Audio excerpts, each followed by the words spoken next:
quitté leur quartier général pour se déployer dans l'urgence en emportant avec eux des caisses de munitions. Tension maximum et précaution. Dans cette base, les soldats brûlent les documents militaires confidentiels pour qu'ils ne tombent pas aux mains de leur ennemi en cas d'assaut. Pour prêter main forte à son armée professionnelle, le ministère de la Défense encourage les volontaires à prendre les armes. On voit ici les habitants se servir dans les caisses de munitions. Dans le centre de Kiev, le déploiement de nouvelles forces, sous les applaudissements d'habitants qui veulent croire que leur armée peut résister face à la seconde puissance militaire mondiale.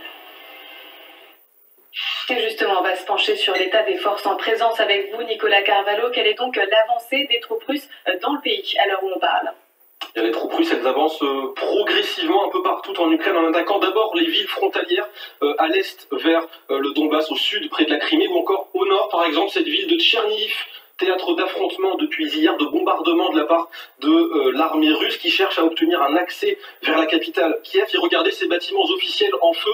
Ici, ce sont les bureaux des forces de sécurité de la région. Mais pour l'instant, Tchernihiv tient à repousser l'armée russe qui donc tente désormais d'ouvrir une nouvelle route vers Kiev car elle a échoué à capturer Tchernihiv. Et c'est bien l'enjeu actuellement, c'est l'accès terrestre vers Kiev. Regardez cette carte, les troupes russes qui s'avancent donc depuis la Biélorussie, depuis la Russie ou encore depuis la Crimée. Le but, avancer dans les terres ukrainiennes et la capitale Kiev.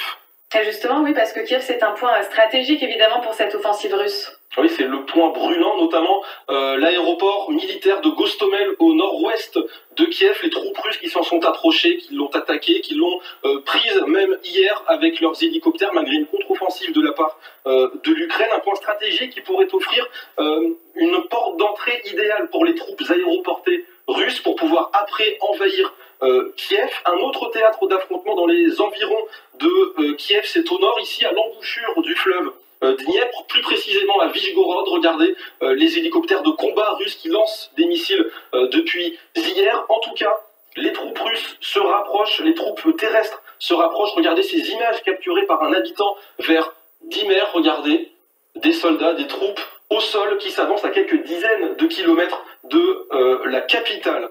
On va zoomer encore plus sur cette capitale, sur Kiev.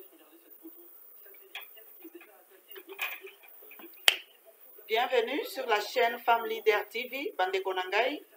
Pour nous qui voyons ce genre de choses, nous qui avons vécu la guerre, qui avons vu la guerre et la vivre en live comme ça, c'est vraiment traumatisant.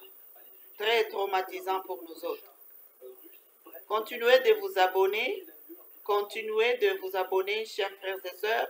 Continuez d'écouter nos vidéos et de suivre nos vidéos jusqu'à la fin et prenez soin de vous.